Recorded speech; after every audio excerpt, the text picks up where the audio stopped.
بسم اللہ الرحمن الرحیم۔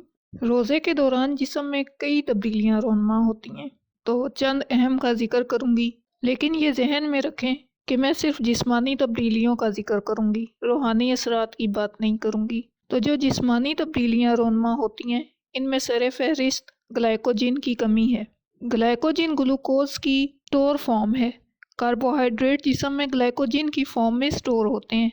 جب آپ کھانا چھوڑ دیتے ہیں تو گلائکوجن جو مسلز اور لیور میں ذخیرہ ہوتے ہیں، تو آپ کا جسم اپنا ذخیرہ شدہ گلائکوجن استعمال کرتا ہے، جسم کی ضرورت کے مطابق شوگر لیول اور انرجی کی سطح کو برقرار رکھتا ہے۔ اس سارے عمل کے دوران آپ کے شوگر ہونے کے چانسز کم ہو جاتے ہیں اور موٹاپے سے نجات ملتی ہے۔ دوسرا فائدہ جو ہے وہ ہے چربی کی توڑ پھوڑ ہوتی ہے۔ جب گلائکوجن کے ذخیرے ختم ہو جاتے ہیں تو جسم توانائی حاصل کرنے کے لیے جسم میں موجود ایکسٹرا چربی کو پگھلانا شروع کر دیتا ہے۔ اس عمل کو لیپولائسس کہتے ہیں۔ آپ کے جسم کی ایکسٹرا جو جمع شدہ چربی ہوتی ہے فیٹی ایسڈز اور گلیسرول میں تبدیل ہوتی ہے اور پھر مختلف میٹابولک پروسیسز کے ذریعے توانائی میں تبدیل ہوتی ہے، جسے جسم استعمال کرتا ہے۔ تو اس عمل سے بھی موٹاپے سے نجات ملتی ہے، شوگر کے چانسز کم ہوتے ہیں اور اوور آل صحت بحال ہوتی ہے۔ اگلا جو فائدہ ہے روزہ رکھنے کا وہ ہے کیٹوسس کا عمل ہوتا ہے باڈی کے اندر۔ جیسے جیسے روزہ جاری رہتا ہے آپ کا جسم ایک ایسی حالت میں داخل ہوتا ہے جسے کیٹوسس کہتے ہیں۔ لیور فیٹی ایسڈ سے کیٹون باڈیز بناتا ہے اور یہ کیٹون جسم میں انرجی کے طور پر ایندھن کے طور پر کام کرتے ہیں، جسم کو توانائی فراہم کرتے ہیں۔ اگلا جو فائدہ ہے وہ ہے ہارمونل تبدیلیاں۔ جی ہاں، روزہ رکھنے سے جسم میں ہارمونل تبدیلیاں رونما ہوتی ہیں، جن میں سر فہرست انسولین کا کم ہو جانا ہے۔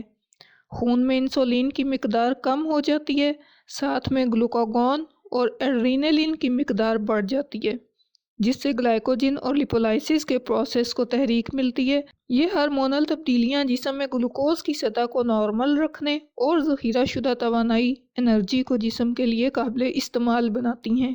اگلا فائدہ جو ہم دیکھتے ہیں وہ ہے آٹوفیجی۔ روزہ ایک اور عمل کو جسم میں متحرک کرتا ہے جسے آٹوفیجی کہتے ہیں۔ اس عمل کے دوران جسم اپنے ڈیڈ سیلز کو ختم کرتا ہے، سیلز کو ریپیئر کرتا ہے، ری سائیکلنگ ہوتی ہے۔ تو جو سیل جسم کے لیے نقصان دہ ہوتے ہیں جسم انہیں ختم کر دیتا ہے اور نئے سیل بننے کا عمل شروع ہو جاتا ہے، تو باڈی ایک طرح سے ری بلٹ ہو جاتی ہے۔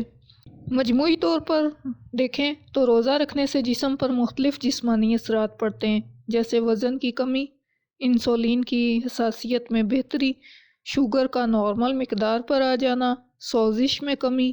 ان کی وجہ سے لیور، ہارٹ، کڈنی، معدے پر اچھے اثرات مرتب ہوتے ہیں اور اوور آل صحت بحال ہوتی ہے۔ لیکن یہ تبھی ہوگا جب آپ روزہ رکھتے اور کھولتے ہوئے متوازن غذا کا استعمال کریں گے۔ کچی پکی سبزیوں کا، فروٹس کا استعمال، ڈیری پروڈکٹس کا استعمال فائدہ مند ثابت ہوتا ہے۔ یہ چیزیں نہ تو منرلز اور وائٹامنز کی کمی ہونے دیں گی بلکہ صحت کو بھی بہتر کریں گی۔ لیکن اگر آپ روزہ رکھتے ہوئے گھی میں تلے ہوئے پراٹھوں کا استعمال کرتے ہیں، روزہ کھول کر شربت کے جگ پیتے ہیں، تلے ہوئے پکوڑے، سموسے، کچوریاں، روسٹ بروسٹ کھاتے ہیں، تو سوچیں شوگر لیول کے ساتھ کیا ہوگا۔ ایک دم معدے کو آئلی ہیوی چیزوں سے بھر دیں گے تو لیور اوور ایکٹیو ہو جائے گا۔ ڈائجیشن کا پروسیس تو ہونا ہے تو لیور کو زیادہ کام کرنا پڑے گا۔ بائل بنانے کی جدوجہد میں لیور تھک جائے گا، سٹریس میں آ جائے گا، جسم میں کولیسٹرول کی مقدار زیادہ ہوگی تو انسولین اور بائل کم بنے گی، پورا ڈائجسٹو سسٹم تباہ ہو جائے گا۔